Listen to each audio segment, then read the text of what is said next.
Cette vidéo, comme d'autres que j'ai faites, s'adresse en priorité à des personnes qui connaissent peu les oiseaux ou pas du tout. C'est la première d'une série de 3 sur le thème « Identifier les oiseaux ». Je parle des passereaux surtout. Ici, ce sera les identifier par le comportement et la morphologie. Il y aura aussi identifier les oiseaux par leur chant et identifier les oiseaux par leur couleur. 1. Identification par la taille. Le mieux est de les comparer à d'autres oiseaux que l'on connaît mieux, comme un merle ou un moineau. Avec des jumelles, il ne faut pas oublier que on les voit plus grands qu'ils ne sont. 2. Identification par la forme. L'oiseau a-t-il un aspect assez arrondi, comme le troglodyte, ou bien allongé, comme le grimpereau des jardins?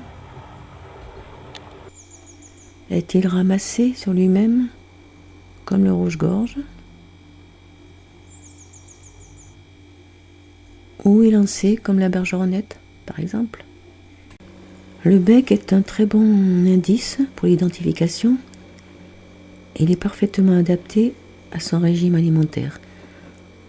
C'est plus valable pour les oiseaux d'eau, mais bon, pour les passereaux, on peut quand même s'y fier. Le bec est-il long, comme celui d'une rousserolle turdoïde, par exemple? Est-il fin comme celui d'un rouge-queue noir? Court comme celui d'un bruant jaune? Ou est-il gros, comme le bec du gros bec casse-noyau? 4. La huppe. Peu d'oiseaux en ont. Dans les passereaux, on peut citer en premier le coche-vis huppé, qu'on voit surtout dans le sud de la France, ou plus bas. L'alouette des champs, la mésange huppée,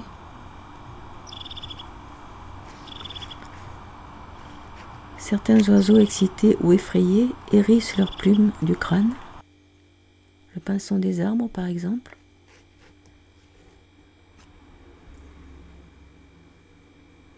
Tandis que d'autres peuvent être simplement décoiffés par un vent fort. Les ailes, c'est surtout valable pour les rapaces qu'on voit bien en vol. De même pour la queue. Les pattes, 6, c'est un indice important, surtout pour les oiseaux aquatiques. Mais pas seulement. La couleur des pattes permet souvent de partager 2 oiseaux semblables, comme le pouillot véloce, par exemple, qui a les pattes noires, et le pouillot futis, que je n'ai vu qu'une fois, et dont les pattes sont roses. En première partie, donc, c'était l'identification par la morphologie, j'ai oublié de le dire, et maintenant, c'est d'après le comportement. Le vol est un critère assez important, car même si pour les petits passereaux, on n'a pas le temps de voir la couleur des ailes ou leur forme, tellement ils battent vite des ailes. Mais c'est la façon de voler. Par exemple, le vol est-il rectiligne, comme celui du troglodyte mignon, que je n'ai jamais filmé en vol, ou onduleux et rapide, comme celui des bergeronnettes. Dernier chapitre, quelques comportements spécifiques qui permettent tout de suite d'identifier un oiseau.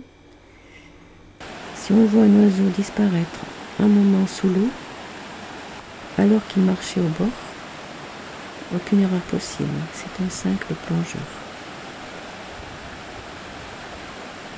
Si c'est un oiseau qui casse une coquille d'escargot contre une pierre, ça peut être la grive musicienne. Je ne l'ai jamais observé. Et si c'est un oiseau qui empale un coléoptère sur un buisson épineux ou un barbelé, c'est une pie grièche. Très certainement.